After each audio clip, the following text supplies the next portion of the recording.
늘 그렇지만 새로운 시작은요 참 설레고 기대가 되는 것 같아요. 오늘은 특별히 주일이면서 2023년의 첫날이기도 해서 그 의미가 한층 더 한 것 같습니다.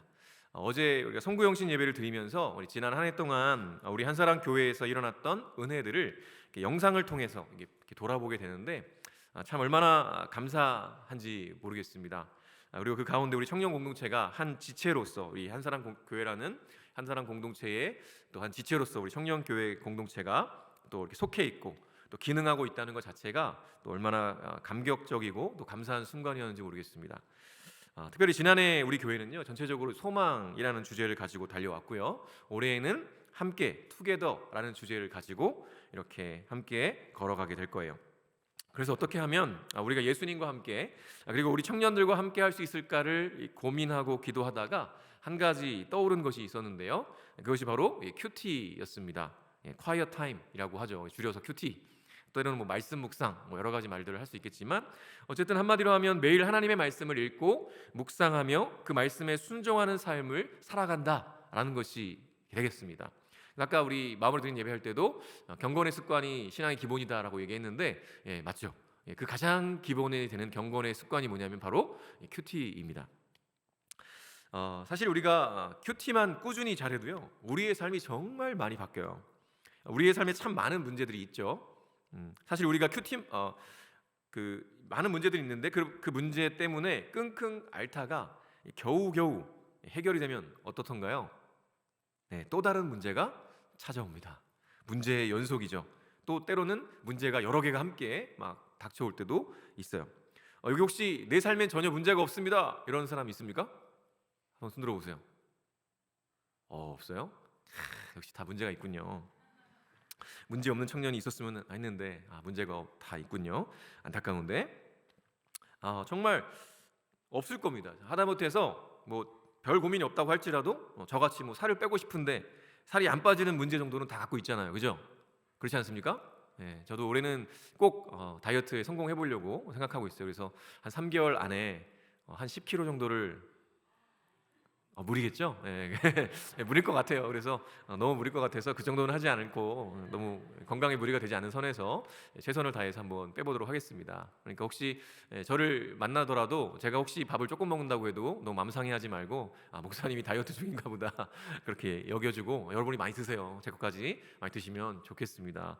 어쨌든 그런 여러 가지 결단들을 하고 하는데 왜 안 되나 막 이런 문제들을 우리는 갖고 살아가게 됩니다. 그런데 우리 삶에는 왜 이렇게 문제들이 끊임없이 일어나는 걸까요? 내게 돈이 없어서일까요? 내가 능력이 없어서 그럴까요? 아니면 이 나라의 시스템이 문제인 걸까요? 사실 여러분이 생각하는 그 모든 것들이 다 원인이 될 수 있을 겁니다. 그런데요 성경은 이 문제들의 원인을 뭐라고 말하고 있을까요? 우리의 죄와 허물로 인해 이 세상이 깨어졌기 때문이다 라고 말해요. 즉 본래 하나님께서 창조하신 그 질서 안에서 살아가야 되는데 그 질서 밖으로 우리가 나와버렸다는 거예요. 그 질서가 뭘까요? 하나님이 창조주, 왕이시고요 주인이시라는 것입니다. 우리는 그분의 피조물로서 그분의 통치와 다스림을 받으며 살아갈 때 가장 안전하고 행복하도록 창조되었어요. 마치 기차가 레일 위를 달릴 때 가장 안전하고 쾌적한 것처럼 말이죠. 그런데 인간은요 그 질서가 싫었던 거예요. 하나님이 왕이요 주인이신 것이 아니라 자기 자신이 스스로 하나님의 자리에 앉고 싶었던 거죠. 그래서 인간은 하나님의 말씀에 불순종해서 마치 기차가 레일을 이탈하는 것처럼 그렇게 탈선하고 말았습니다. 그래서 만족했을까요? 아니죠. 기차가 탈선하면 어떻게 됩니까? 더 이상 달릴 수가 없는 거예요. 아무것도 못하는 거예요. 더 이상 자유롭게 바람을 가르며 달릴 수 없게 되어버린 거죠. 마찬가지로 하나님의 통치와 다스림을 벗어나려고 자신이 스스로 왕이 되려는 그 자기 중심성이라는 근본적인 죄로 인해서 인간은 그 이후로부터 수많은 고통과 문제 속에서 살아갈 수밖에 없게 되었다고 성경은 말하고 있습니다. 우리가 생각하는 많은 여러 가지 원인들, 돈이 없어서, 능력이 부족해서, 나이가 적어서, 많아서, 건강하지 못해서 여러 가지 원인들이 있겠지만 그 모든 원인들의 원인이 무엇이냐면 바로 우린 죄 때문이라고 이야기하고 있다는 것이죠. 그러면요, 도대체 이 모든 고통과 아픔과 문제들을 어떻게 해결할 수 있을까요? 너무나 당연하지만 깨어진 하나님과의 관계를 회복해야만 가능한 거예요. 탈선되었던 기차가 다시 제자리로 돌아오려면 그 레일을 다시 손을 봐야 되고요, 다시 탈선했던 그 기차를 다시 레일 위로 옮겨놔야 되는 것이죠. 그래야 그 기차가 다시 회복하여 온전하게 자유롭게 달릴 수가 있게 되는 것입니다. 우리도 마찬가지예요. 그 깨어진 관계들이 회복되어야 이 모든 문제들이 해결될 수 있는 것이죠. 그러면 어떻게 회복할 수 있을까요? 죄로 인해 타락한 우리의 능력으로는요 불가능한 일입니다. 그러나 하나님께서는요 그런 우리를 사랑하셔서 당신의 아들 예수 그리스도를 이 땅에 보내주셨어요. 그리고 우리와 똑같으시지만 다만 죄가 없으신 그분께서 우리 모두의 죄를 다 짊어지시고 그 모든 죄의 대가를 홀로 다 치르셨습니다. 하나님은 공의로우시고 정의로우신 분이시기 때문에 죄를 그냥 용서할 수 없으세요. 하나님은 반드시 그 죄에 대한 대가를 치르게 하셔야 됩니다. 징벌하셔야 된다는 것이죠. 그래야 공의의 하나님이신 거죠. 그런데 우리를 너무나 사랑하시기 때문에 그 사랑의 하나님께서 우리를 살리고 싶으신 거예요. 근데 그냥 말로, 그냥 선언으로 내가 너의 죄를 용서해 줄게, 넌 이제 죄가 없어 라고 선언할 수 없어요. 그렇게 되면 거룩하신 공의의 하나님, 그 공의가 깨져버리기 때문이죠. 그러면 완전하신 분이 아니거든요. 그러니까 자신의 성품으로 인해서 하나님은 아무런 대가도 치르지 않고 우리의 죄를 용서하실 수 없었어요. 그래서 생각하신 지혜가 뭐였습니까? 하나님 당신께서 사람으로 이 땅에 오셔서, 죄 없는 사람으로 이 땅에 오셔서 우리의 모든 죄를 다 짊어지시고 당신 자신에게 당신의 그 진노를 다 쏟아부으신 거예요. 그래서 그 대가를 다 치르셔서 하나님의 공의를 충족시키셨어요. 그리고 하나님은 또한 그 사랑도 충족시키신 것이죠. 예수 그리스도에게 모든 것을 쏟아 부으심으로 말미암아. 그래서 하나님이신 그분이 직접 인간이 되셔서 당신 자신에게 모든 죄의 대가, 당신의 진노를 쏟아 부으시고는 그 모든 이루신 일을 진실로 믿는 우리에게, 그래, 예수가 행한 그 모든 일을 진정으로 인정하고 믿는 너희는 이제 죄 없어, 의인이야, 내 백성이고 내 자녀야 라고 선언해 주신 것입니다. 말도 안 되는 이 엄청난 선물이요 저와 여러분에게 거저 주어졌다는 것입니다. 그러니 우리가 어찌 감사하지 않을 수 있을까요? 그리고 더 놀라운 건요, 그렇게 하나님과의 깨어졌던 관계가 회복된 우리에게 예수의 영이신 성령님을 보내주셔서 우리 안에서 영원토록 함께 거하게 하셨다는 것이죠. 그래서 예수를 온전히 믿게 된 그 순간부터요 우리는 내 안에 오신 성령님과 함께 살아가고 있다는 것입니다. 그리고 성령께서 우리 안에서 무엇을 하실까요? 내 가장 중요한 것이 바로 우리로 하여금 예수님께로 향하게 한다는 것이죠. 진리의 말씀으로 우리를 인도하신다는 것입니다. 그래서 이 깨어진 세상이 완전히 회복되는 그날까지, 즉 예수께서 다시 오셔서 세상을 심판하시고 하나님의 나라를 완성하시는 그날까지 우리와 함께 동행하시면서 우리로 하여금 예수님을 더욱 깊이 알아가고 그분을 닮아가도록 우리를 인도하신다는 것이죠. 그런데요, 성령께서 인도하시는 방식이 중요해요. 우리를 어떻게 인도하시냐면 바로 말씀으로 우리를 인도하십니다. 우리가 하나님의 말씀, 성경을 읽고 듣고 묵상할 때 우리로 하여금 깨닫게 하시고 예수님께로 더 가까이 가게 하신다는 것이죠. 그런데요, 안타깝게도 많은 그리스도인들이 성경을 사랑하지 않아요. 성경을 읽지 않습니다. 묵상하지 않습니다. 그저 일주일에 한 번 주일 예배 때 와서 설교 들을 때 말고는 말씀을 잘 읽지도 않고 묵상하지도 않는 거예요. 그러니 읽지도 않고 묵상하지도 않는 그 말씀을 어떻게 깨닫고 어떻게 예수님을 알아가며 어떻게 가까이 갈 수 있겠습니까? 많은 사람들이요 자신의 삶의 중요한 문제나 결정 앞에서 하나님의 인도하심을 구합니다. 그렇게 하나님의 인도하심을 받기를 원해요. 막 기도 부탁도 해요. 갑자기. 그래서 나름대로 기도도 하고 분별할 수 있도록 도와달라고 간구합니다. 그런데 그것이 쉽지 않은 거예요. 여러분 왜 그럴까요? 하나님 우리를 사랑하지 않으셔서 그럴까요? 아니에요. 우리를 너무나 사랑하세요. 나보다 나를 더 사랑하시고 나보다 내 문제를 더 잘 아시고 더 해결해 주고 싶으신 분이 바로 우리 하나님이세요. 그런데 왜 우리는 그 문제 앞에서 주님의 음성을 듣지 못하고 분별하지 못하는 걸까요? 너무나 당연한 이유지만 평소에 하나님과 친하지 않은데 어쩌다가 큰 문제가 있거나 중요한 일이 있을 때만 분별하게 도와달라고 음성 들려달라고 하니 들릴 리가 없는 거죠. 우리가 예수가 그리스도이심을 온전히 믿을 때, 내가 주인이 아니라 예수님이 주인이심을 온전히 인정하고 고백할 때 성령께서 내 안에 오셔서 함께 거하신다고 했잖아요. 그래서 성령님은 늘 우리와 함께 하시며 우리에게 말씀하시고 우리를 인도하신다고 말씀을 드렸어요. 그런데 왜 우리는 못 듣고 못 느끼는 걸까요? 평소에 그 성령님을 전혀 의식하지 않기 때문입니다. 주님이 내 안에 계신 것을 전혀 신경 쓰지 않고 그냥 바쁘게 인생을 살아가다 보니 우리를 인도하시는 그분의 음성이 들릴 리가 없는 거예요. 주님은 계속 내 안에서 말씀하고 계시는데 내가 내일 하느냐고, 공부하고 직장생활하고 친구 만나고 연애하고 노느냐고, 너무 바빠가지고 내 안에서 말씀하시는 그 주님께 집중하지 않는 거예요. 신경 쓰지 않고 듣지도 않는 거예요. 다른 거 열심히 하느냐고. 그게 바로 우리의 모습이라는 것이죠.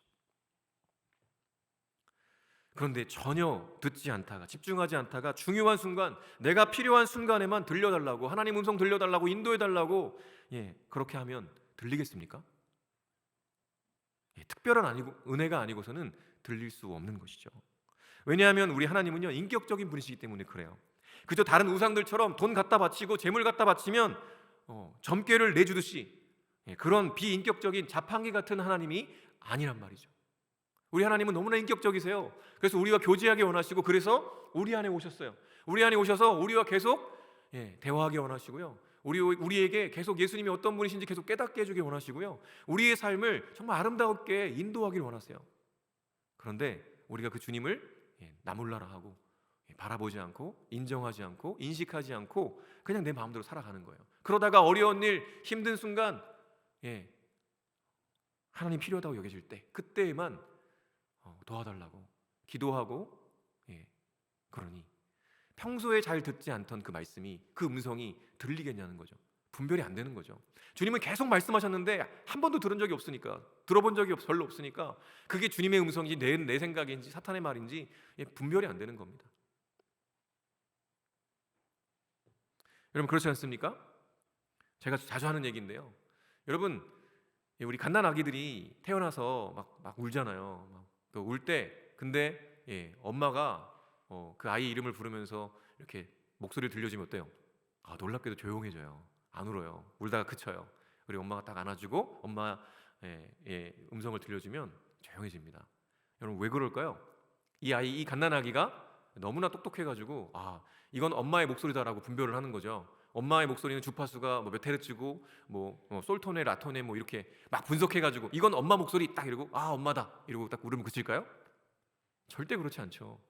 아기가 그렇게 하겠습니까? 아니에요. 잉태된 그 순간부터 엄마의 목소리를 계속 들었어요.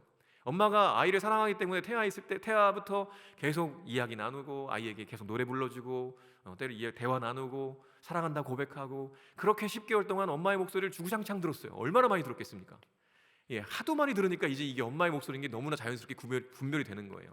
딴 사람이 부르면 아이가 계속 울어요. 그런데 엄마가 부르면 조용해지는 거예요. 그치는 거예요, 울음을. 왜요? 엄마니까. 어떻게 해요? 자주 들었어요. 우리도 똑같아요. 하나님의 음성을 듣는 거 어렵죠. 근데 어렵지 않습니다. 자주 주님과 함께하면, 주님의 음성을 들으려고 주님과 교제하는 시간을 계속 늘려가다 보면요, 어느 순간 자주 듣다 보면 하나님의 음성이 잘 분별이 되는 거예요. 잘 들리는 거예요. 근데 우리는 평소에 말씀을 읽지도 않고 경건에 훈련하지도 않고 기도하지도 않으면서 어떻게 중요한 순간, 어려운 순간에만 하나님 내게 들려달라고, 분별하게 해달라고 그렇게 기도하나요? 그리고 하나님 안 들려주시는 것 같으니까 원망하고 불평하고, 사실 이게 우리의 모습인 거예요. 근데 우리가 새해를 맞이하는 이때에 이제 그러지 맙시다. 그거 정말 어리석은 거예요. 주님 오실 때 얼마나 안타까우시겠어요. 평소에 내가 그렇게 말할 때는 한 번도 안 듣다가 자기 어려울 때만 들려달라고 그러고 있는데, 들려달라고 하는 그 순간에 말씀하고 계시는데 못 알아듣는 거예요. 그리고 자기 생각만 하는 거죠. 답정너, 하나님께 답정너 하는 거예요. 내 답은 이거니까 주님 이것만 대답해 주세요. 이거 아니면 응답이 없는 거예요. 그리고 하나님도 안 사랑하시는 거예요. 막 이렇게 정해놓고 그렇게 기도하고 있지 않습니까? 그래서 우리는 평소에 내 안에 계신 주님을 바라보면서 그분께 집중하는 훈련이 필요한 거예요. 이것은요, 재미없고 억지로 해야 하는 그런 이유가 아닙니다. 여러분, 만약에 가수 아이유, 배우 이종석, 요즘에 뉴스가 막 떴던데, 어쨌든 둘 다 좋아하는 참 연예인들이죠. 많이 좋아할 텐데 사람들이, 만약에 아이유나 이종석 같은 연예인과 하루 동안 함께하는 기회가 생긴다면 여러분 어떻겠습니까? 너무 행복하지 않겠어요? 별로 안 행복하구나. 근데 연예인을 잘못 지적했나요? 예, 어쨌든 내가 정말 좋아하는 그 연예인과 내가 하루 동안 함께 할 수 있는 기회가 생겼어요. 그럼 얼마나 좋겠어요. 얼마나 설레고 얼마나 신나고 얼마나 행복하겠습니까? 그런데요, 우리 하나님은 이런 아이유나 이종석과는 비교할 수 없는 분이시잖아요. 그죠? 그분은 하나님이세요. 이 세상과 만물을 창조하셨고요, 저와 여러분을 사랑하셔서 자신의 아들을 내어주시기까지 하신 그런 분이세요. 그리고 내 모든 것을 나보다 더 잘하시고요, 내 앞길을 인도하실 수 있는 유일한 분이십니다.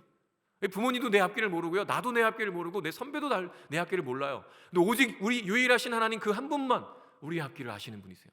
나를 가장 잘 아시는 분이세요. 이 세상 모든 것들을 통치하시고 다스리는 분이십니다. 그런데 그런 하나님이 내 안에 함께하고 계시는데도 그분을 무시하고 그분이 없는 것처럼 여기며 여기저기 막 다른 데 귀웃거리고 그러고 다닌다면 얼마나 불쌍하고 안타까운 일인지 모르겠어요. 그런데요, 만일 우리가 내 안에 계신 그 주님을 매 순간 바라보면서 우리에게 말씀하시는 그분의 음성에 귀를 기울이고 그분의 인도하심에 따라서 살아간다면 우리의 삶이 얼마나 달라지겠습니까? 얼마나 풍성해지겠어요? 바로 그 기본이 되는 것이 뭐냐면 바로 큐티라는 것이죠. 날마다 일정 분량의 말씀을 읽고 묵상하면서 그 말씀을 통해서 이 세상과 내 삶을 해석할 수 있다면 얼마나 좋겠습니까? 때로 내 인생에 닥쳐오는 어려움과 문제들을요, 전지전능하신 하나님께 나아가서 그분의 말씀을 읽고 묵상하면서 그분의 뜻을 알고 해석할 수 있다면 그 어려움과 문제들은요 더 이상 문제가 되지 않을 거예요. 말씀으로 해석된 문제는 더 이상 문제가 아닌 것이기 때문입니다. 그저 넘어가고 뚫고 나아가야 하는 하나의 관문에 지나지 않게 되는 거예요. 오히려 그 문제가 내 삶을 새롭게 하고요, 성장하게 하는 디딤돌이 될 수 있는 것입니다. 그래서 날마다 말씀을 묵상하며 그 말씀으로 해석되는 삶을 사는 사람은요 다를 수밖에 없고요, 매력적일 수밖에 없는 거죠. 하나님께 실망했다며 원망하고 불평하는 것이 아니라 그 모든 상황에서도 주님이 다스리시고 통치하시기에 혹 내가 알지 못한다고 할지라도 반드시 주님의 뜻과 인도하심이 있음을 알고 믿기 때문에 때로는 뒤로 후퇴해도, 때로는 그 자리에 머물러 있어도, 때로는 앞으로 전진해도요 불안해하지 않고 아주 자유롭고 풍성한 삶을 살아갈 수 있는 것입니다. 만일 여러분이 이제부터라도 내 안에 계셔서 나와 함께 하시는 그 주님을 바라보면서 그분의 말씀을 읽고 묵상하는 삶, 그렇게 말씀으로 해석된 인생을 살아간다면요 1년 후에 여러분, 1년 후 1월 1일 바라보게 되는 여러분은요 오늘의 여러분과는 정말 많이 다를 거라고 저는 확신합니다. 그래서 여러분이 큐티하는 이 풍성한 삶을 살아갈 수 있도록 돕기 위해서 올해부터 설교도요 큐티 본문을 가지고 합니다. 그러니까 내가 큐티했던 본문으로 다시 한번 좀 더 깊이 해석되고 적용된 말씀을 듣고요, 또 순모임에서는 그 본문을 가지고 깊이 나눔하는 거예요. 그렇게 1년 동안 함께 말씀 앞에 진지하게 서게 될 때 우리의 삶이 어떻게 될까요? 정말 기대되지 않습니까? 저는 우리 청년들 모두가 날마다 말씀을 묵상하며 스스로 내 안에 계신 주님과 깊이 교제하면서 자신의 가정과 학교와 직장과 그 지인들, 친구들과 함께 살아가는 그 삶이 얼마나 아름답게 변화될지 생각만 해도, 상상만 해도요 너무 행복하더라고요. 물론 전제는 여러분이 그렇게 한다면 말이죠. 그래서 오늘은 그 첫 번째 시간으로 1월 1일 오늘자 묵상 본문인 민수기 1장의 말씀을 나누려고 합니다. 민수기는 한마디로 정의하기 참 어렵지만 출애굽한 이스라엘 백성들이 광야에서 살아가는 삶을 기록한 책이라고 보면 될 것 같아요. 그런데 왜 성경 이름이 민수기일까요? 민수, 즉 백성의 수를 센다는 뜻인데요, 민수기에 보면 1장부터 4장까지 그리고 26장에서 보면 총 2번 백성들의 수를 계수하는 장면이 나와요. 그래서 민수기라는 명칭을 붙인 거죠. 그렇지만 본래 유대인들이 사용하는 히브리어 성경에는요 수를 센다는 의미가 아니라 광야에서라는 미드바르라는 뜻으로 그 명칭을, 성경 명칭을 쓰고 있습니다. 그런데 성경을 번역하는 과정에서 이 백성의 수를 센다는 의미를 강조해서 민수기라는 명칭을 따르고 있는 거죠. 그러면 이 두 의미를 합치면 뭐가 돼요? 광야에서 백성의 수를 센다가 되겠네요. 자, 여러분, 이스라엘 백성들이 이집트에서 얼마 동안 있었는지 아십니까? 이집트에서 노예로 성경의 표현을 그대로 하면 430년 동안 종살이했다고 표현하고 있어요. 자, 그리고 드디어 때가 돼서요 그 430년이 지난 어느 날 하나님께서 이 모세라는 아주 걸출한 믿음의 사람을 세우셔서 이스라엘을 출애굽시키십니다. 그리고 그렇게 애굽을 나온 이스라엘 백성들은요 6주 정도 걸려서 시내산에 도착하게 되죠. 그리고 그 시내산에서 대략 1년 정도를 머물게 됩니다. 그러면 시내산에서 머무는 동안 1년 동안 머물 때 뭐 했을까요? 네, 하나님께서 이스라엘과 함께 하신다는 상징으로 성막을 만들게 하세요. 그리고 성막 안에 들어갈 하나님의 임재의 상징인 언약궤를 만들도록 지시하십니다. 어, 성막은요, 말 그대로 거룩한 텐트예요. 텐트처럼 언제든 치고 언제든 걷어서 이동이 용이하게 만든 것이 바로 텐트잖아요. 그런데 왜 거룩한 텐트일까요? 바로 그 텐트 안에 하나님의 임재가 있기 때문에 그래요. 하나님의 임재의 상징이 언약궤가 그 텐트 안에 자리하기 때문에 그렇습니다. 그래서 하나님께서 언제든지, 물론 이제 이스라엘 백성들과 모두 만나지 않으시지만 모세와 만나시는 장소가 바로 그 성막, 그래서 회막, 만나는 텐트라고 해서 회막이라고도 불리는데, 그 성막에서 하나님께서 모세와 말씀하시죠. 그렇기 때문에 그 성막이 거룩한 텐트가 되는 거죠. 그래서 이스라엘 백성들의 삶은요, 이 거룩한 언약궤가 있고 거룩한 성막이 있는 이 것을 중심으로 해서 이 모든 것이 이루어졌어요. 자, 그렇게 시내산에 머무는 1년 동안 언약궤와 성막을 만들었고, 또한 십계명을 비롯한 하나님의 율법을 받아서 선포하게 됩니다. 그리고 이제 마지막으로 시내산을 떠나기 전에 인구 조사를 하게 되는 거죠. 그 이야기가 바로 민수기의 시작인 것입니다. 그러니까 민수기가 시작되면서 인구 조사를 하게 되는데, 그 이전에 1년 동안 머무는 그 순간순간마다 율법이 선포되고 십계명이 선포되고 언약궤가 만들어지고 성막이 만들어지고 이런 일들이 계속 있었다는 거예요. 그러니까 여러분, 사실 이스라엘 백성들이 출애굽을 한 이유가 뭐겠습니까? 출애굽을 시키신 이유가 뭐예요? 약속의 땅 가나안으로 들여보내시길 원하셨던 거예요. 근데 약속의 땅 가나안으로 사실 갈 때 열흘도 안 걸리는 거리예요. 근데 40년을 신의 광야를 돌게 하십니다. 그 이유가 이제 민수기를 쭉 보다 보면 나중에 나오게 되는데, 그런데 그렇게 금방 갈 수 있는 길인데 왜 시내산까지 오셔서 또 1년 동안이나 시간을 보내면서 있게 하셨을까요? 너무나 당연하지만 430년 동안 종살이하면서 이스라엘 백성들이 뭘 했을까요? 하나님이 말씀하지 않으셨어요. 그 시간 동안. 그러다가 모세를 통해서 이제 다시 등장하신 거죠. 그러니까 이스라엘 백성들의 마음속에는요, 하나님에 대한 원망밖에 없는 거예요. 이제. 그리고 늘 종으로서 살아가는 고단한 삶밖에 없었던 거죠. 그러니까 늘 노예 의식을 가지고 살아갈 수밖에 없었던 인생이 바로 430년의 이스라엘의 모습이었다는 거죠. 그런데 그 노예 생활하던 이스라엘 백성들이 출애굽을 해서 약속의 땅 가나안 땅으로 가는 거예요. 근데 그 가는 가운데 하나님이 원하셨던 건 뭐겠습니까? 이 이스라엘 백성들이 하나님 나라의 백성에 합당하도록 변화되기를 원하셨던 거예요. 그런데 이제 막 종살이를 마치고 온 이들은요, 아직 준비가 안 됐어요. 가나안 땅에 들어가면요, 정말 숱한 우상들이 판을 치고 있는 거예요. 이집트도 정말 많은 우상들이 있었지만 가나안은 될 것도 안 돼요. 사람을 죽여, 자기 자식을 죽여서 바치는 우상들도 있었고요, 정말 말도 안 되는 일들이 수없이 일어나는 곳이 바로 가나안 땅이었어요. 그러니까 거기 들어가기 전에 정말 하나님의 백성으로서 무장되어야 되는데 이스라엘 백성들의 모습은 전혀 그렇지 않았죠. 그 짧은 거리를 오면서도 늘 불평과 불만이 끊이지 않았습니다.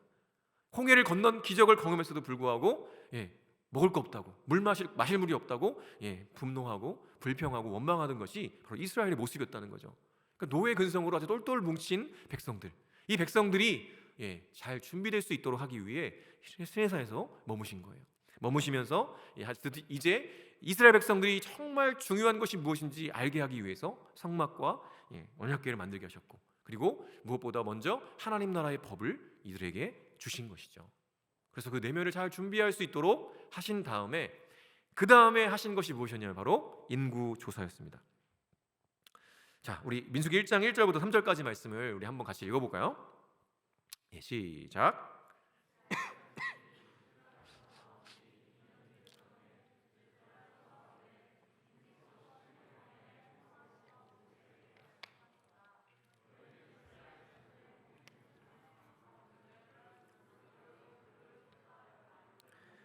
너는 그 머리 수대로 하나하나 모두 올려 명단을 만들어라. 너는 아론과 함께 이스라엘 사람 가운데서 20살이 넘어 군대에 입대할 수 있는 남자들을 모두 각 부대별로 세워라. 우리 형제들 군대 얘기 나오니까 어때요? 마음이 참 어렵지 않습니까? 저도 어제 우리 장로님들하고 식사하다가 군대 얘기를 주장창 했어요. 되게 재밌게 했는데 오늘 또 말씀을 또 전하면서 군대 생각이 또 나네요. 근데 자, 이 회막, 성막을 회막이라고 부른다고 했죠. 근데 하나님께서 회막에서 모세에게 말씀하시는데요, 인구 조사를 하라고 말씀하시는 거예요. 그리고 남자의 경우는 20살이 넘어서 군대에 입대할 수 있는 이들을 각 부대별로 세워라 라고 말씀하시는 거예요. 즉 단순한 인구 조사가 아니었다는 거죠. 이 군대를 조직하는 것이 하나님의 뜻이었어요. 자, 이스라엘 백성들 입장에서 보면요, 이제 시내산에서 1년을 보내면서 성막도 만들었고 하나님의 율법도 받았고 이제 하나님의 언약도 받았어요. 언약도 체결했어요. 이제 남은 건 뭐냐면 다시 가나안 땅으로 가는 거예요. 그 약속의 땅으로 들어가는 거예요. 젖과 꿀이 흐른다고 하신 그 말씀의 땅, 그 약속의 땅, 선민 이스라엘 자신들을 위해 만들어 놓으신 그 땅으로 들어가야 된다. 이제 들어갈 수 있다라는 생각들이 팽배했겠죠. 출발이 다가왔다는 것을 피부로 느꼈을 이스라엘 백성들이 마음이 어땠을까요? 기쁨과 설렘이 있었을 거예요.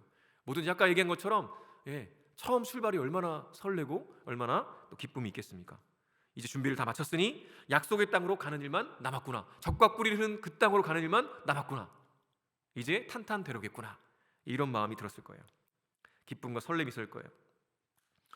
그런데요, 하나님께서는 그들의 기대감과는 달리 군대를 조직하라고 말씀하시는 거예요. 이것이 무슨 의미일까요? 약속의 땅으로 가는 여정이 기쁨과 설렘만 가득한 길이 아니라 분명 전쟁과 싸움이 있는 험난한 길일 것이라는 것을 예고하고 계신 것이죠. 하나님께서는요, 이 약속의 땅으로 가는 여정을 단순한 여행길, 즐거운 소풍길이 아니라 전쟁을 대비한 행군이라고 지금 말씀하고 계시는 겁니다. 그리고 행군을 준비할 때 선행되었던 것이 무엇이죠? 성막을 만들고 율법을 선포하고 군대를 조직하는 것이었습니다. 그리고 그 군대를 조직할 때 각 부대를 책임질 리더들을 따로 세워요. 그래서 그들을 통해서 인원수를 체크하고 장정들을 세워서 부대를 쫙 명단을 만듭니다. 각 부대를 책임질 리더를 따로 세운 거죠. 그리고 그 리더들과 함께 모세가 그 모든 백성들을 통솔하도록 해요. 그런데요, 여기서 특이한 건 뭐냐면 우리가 오늘 함께 읽은 본문에 등장하죠. 바로 모든 이스라엘의 남자들이 군대로 개수되었는데, 군인으로 개수되었는데 레위 자손들만은 군대, 그러니까 병역에서 제외되었다는 거죠. 그 이유가 무엇일까요? 48절에서 51절 말씀을 함께 읽어보겠습니다. 시작.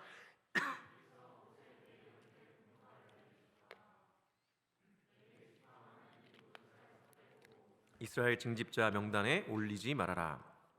그 대신 너는 레위 사람을 시켜 증거궤가 보관된 성막을 보살피게 하여라. 모든 기구와 그 안에 있는 모든 비품을 그들이 관리할 것이다. 그들은 성막을 옮기는 일과 그 안에 있는 모든 기구를 옮기는 일을 맡을 것이다. 그들은 성막을 돌보며 성막 둘레에 진을 치고 살아야 한다. 성막을 옮길 때마다 레위 사람이 그것을 거두어야 하고 성막을 칠 때에는 레위 사람만이 그것을 세워야 한다. 다른 사람들이 거기에 다가갔다가는 죽을 것이다. 네. 레위인들은 사실 모든 이스라엘의 장자들이 하나님께 드려져야 했는데 그 장자들을 대신해서 레위 자손 전체가 하나님께 드려진 그런 존재들이었습니다. 그래서 특별히 이들은요, 병역에서 제외되었는데요. 왜냐하면 이들은 성막에 관련된 모든 일을 맡아보아야 했기 때문이었습니다. 성막은요, 하나님의 임재가 있는 곳이었기 때문에 거룩하신 그분의 임재 가운데 죄덩어리인 우리가 가까이 가면 어떻게 될까요? 죽었어요. 나중에 말씀드릴 기회가 있겠지만 1년에 딱 한 번 대제사장이 모든 정결례를 다 준비한 다음에 1년에 딱 한 번 하나님의 언약궤가 있는 그 지성소에 들어갈 수가 있었거든요. 근데 지성소에 들어갈 때 어떻게 했냐면 몸에다가 끈을 묶고 들어갔어요. 끈을 묶어서 밖으로 쭉 빼놓고 그렇게 들어갔어요. 그리고 종을 달고 들어갔습니다. 왜 그랬을까요? 종을 달고 있으니까 어때요? 걸을 때마다 어떤 소리가 나겠습니까? 종소리가 딸랑딸랑 울리는 거예요. 종소리가 울리고 있다는 얘기는 뭐예요? 제사장이 살아있구나 라는 뜻이에요. 근데 만약에 한동안 소리가 안 들려요. 그럼 무슨 의미일까요? 죽었다는 얘기예요. 그래서 어떻게 해요? 밖으로 빠져있는 그 끈을 끌어당겨서 그 대제사장을, 죽어있는 대제사장을 밖으로 끌어냈어요. 그 정도로 하나님의 그 임재 안에 들어간다는 건요, 죽음과 같은 일이었습니다. 대제사장만 1년에 딱 한 번 허락된 거였어요. 그것도 혹시라도 정결을 잘못했거나 죄가 있으면 죽었어요. 회개하지 않았다면. 그 정도로 거룩하심 앞에 인간은 설 수 없었다는 거죠. 그래서 하나님께 특별하게 명하신 게 뭐였습니까? 수많은 이스라엘 백성들이 잘못해서 자기 혹이 호기심으로 잘못 나왔다가 하나님 앞에 나왔다가 죽는 일이 없도록 그 진을 둘러치고 있으라고, 그리고 그 모든 것들을 보호하고 방어하라고, 그리고 모든 사람들이 거룩하게 구별될 수 있도록 도우라고 레위인들을 따로 세운 거였습니다. 그리고 모든 성막에 관련된 것들을 레위인들만, 구별되고 훈련된 레위인들만 감당할 수 있도록 하나님께서 특별하게 명령하신 것이었죠. 자, 이스라엘 백성들이 약속의 땅으로 출발하기 전에 준비했던 모습들을 보면 어떻습니까? 성막을 만들고 율법을 반포하고 인구를 조사해서 군대를 조직하면서 리더를 세우는 등등, 정말 다양한 구성원들이 힘을 합해서 함께 일을 만들어가야 했다는 것이죠. 그리고 특별히 주목할 건 뭐냐면 이 성막을 관리하는 일은 특별히 구별된 레위 자손들이 맡았다는 거죠. 그만큼 성막, 즉 하나님이 이스라엘 백성들에게 가장 중요했고 그 성막을 중심으로 모든 것이 이루어진다는 것을 말씀해 주시기 원했기 때문입니다. 자, 지금 우리는요 2023년의 첫날을 보내고 있습니다. 분명히 여러분 가운데 많은 기대감이 있을 거예요. 올해에는 작년에 하지 못했던 이런 일들을 해봤으면 좋겠고, 또 이런 일들을 이루어봤으면 좋겠고, 이런 일들을 정말 했으면 정말 좋겠다, 이런 마음을 가지고 막 기도 제목도 써놓고 막 결단도 해보고 막 대문짝만하게 방에다가 막 붙여놓은 분들도 있을지도 모르겠어요. 또 저처럼 이렇게 다이어트 하겠다 결심한 분들도 있을 거고, 뭐 다양한 아마 결단들과 소원들이 분명히 있을 거예요. 그래서 설렘과 기대감이 있을 겁니다. 그러나 분명한 것은요, 아무리 우리가 많은 것들을 준비하고 일한다고 해도요, 가장 중요한 핵심을 놓치면 말짱 꽝이라는 얘기예요. 그것이 바로 뭐냐면, 그 중요한 핵심이 무엇이냐면 바로 예수 그리스도이십니다. 우리의 삶의 중심에 예수께서 계시지 않는다면 그 모든 것은 허무한 일일 뿐이라고 성경은 말합니다. 그래서요, 오늘 이 말씀 본문에도 보면 모든 남자들이 다 군대에 조직되었지만 레위인만 따로 빠진 거예요. 모든 것이 다 중요해요. 군대를 조직하고 율법을 우리가 익히고 그리고 성막을 만들고 이 모든 게 다 너무너무 중요하지만 그럼에도 불구하고 가장 중요한 것이 있는데 그것이 바로 성막이라는 것이죠.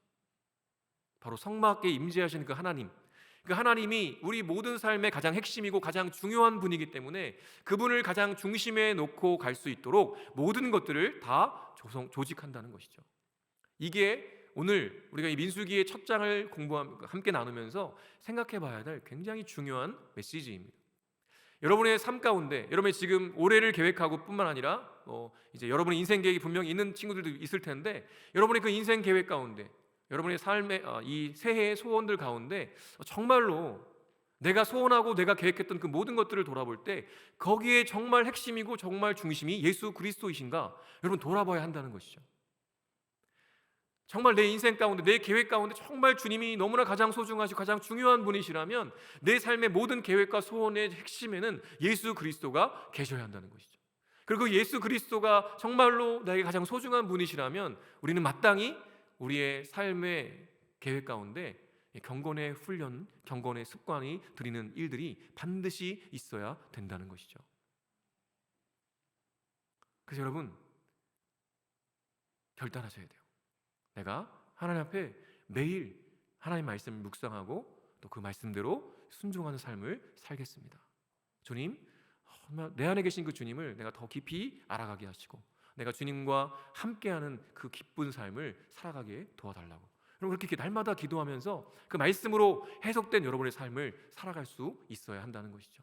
그러면 여러분이 계획했고 여러분이 소원했던 그 어떤 기도의 제목보다, 어떤 소원보다 여러분이 매일매일 매 순간순간 짧더라도 정말 내 안에 계신 주님과 교제하면서 주님의 그 말씀을 읽고 묵상하고 그 말씀에 순종하려고 애쓰는 그 모든 순간순간들이 그 작은 몸부림과 몸짓이요, 여러분의 인생을 정말 너무나 풍성하고 아름답게 변화시키는 정말 귀한 통로가 될 것임을 저는 확신합니다.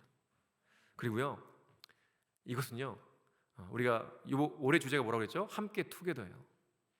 늘 그렇지만 나 홀로 신앙생활할 수 없습니다. 나 홀로 연애할 수 없듯이 나 홀로 신앙생활도 할 수 없어요. 하나님과 함께하는 것뿐만 아니고요, 공동체와 함께 해야 돼요. 여러분 큐티 혼자 하면 안 돼요. 같이 해야 돼요. 그래서 이제 큐티 같이 이제 오늘부터 계속 나눌 텐데 여러분 소그룹에서 계속 독려해야 돼요. 큐티 하는 것들을 계속 나누고 매일 뭐 카톡으로 나누든 뭐 줌으로 만나든 아니면 따로 만나든 그렇게 날마다 말씀을 묵상을 가지고 어떻게 우리의 삶을 해석하고 있는지 하나님이 어떻게 해석해 주시는지를 나눠야 되는 거죠. 그리고 그 나누고 함께 기도해주고 함께 기쁨을 누리고 함께 아픔을 나누고 그렇게 서로 말씀을 통해 해석한 삶을 나누기 시작할 때 우리의 공동체가 얼마나 아름답고 풍성해질지 정말 너무나 기대가 됩니다. 여러분 이걸 어렵게만 생각하지 마세요. 아까도 말씀드린 것처럼 내가 가장 좋아하고 사랑하는 연예인과 함께하는 그 한 날이 얼마나 행복할까 기대감이 있지만 그 전능하신 그분이 모든 것을 아시는 그분이 나와 함께 하신다는데도 내가 그분께 신경 쓰지 않고 있다면 얼마나 부끄러운 일인지 모르겠습니다. 여러분 그러니 이제 내가 1월 1일 2023년을 시작하면서 정말 우리가 함께 주님과 함께 또 우리 공동체와 함께 우리가 이 귀한 한 해를 멋지게 시작했으면 좋겠습니다. 우리 이 시간 함께 좀 찬양했으면 좋겠는데요. 손잡고 함께 가세라는 찬양인데 여러분 잘 모르실 수도 있겠지만 굉장히 가사가 정말 제 마음에 너무나 많은 참 감동을 주었어요. 그래서 이 찬양 가사를 좀 우리가 묵상하면서 여러분이 좀 힘차게 우리 함께 고백했으면 좋겠습니다.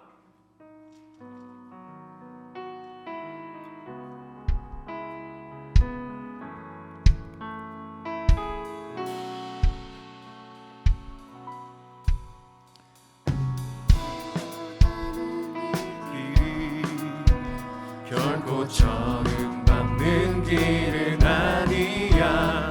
수천 년 동안 온 땅 곳곳에서 주님 따르는 흔적이 있으니 우리 걸어가는 이 길이 낯설고 두려워 보일지라도 삶의 무게를 들고 흘러들어오는 부활의 생명을 봐.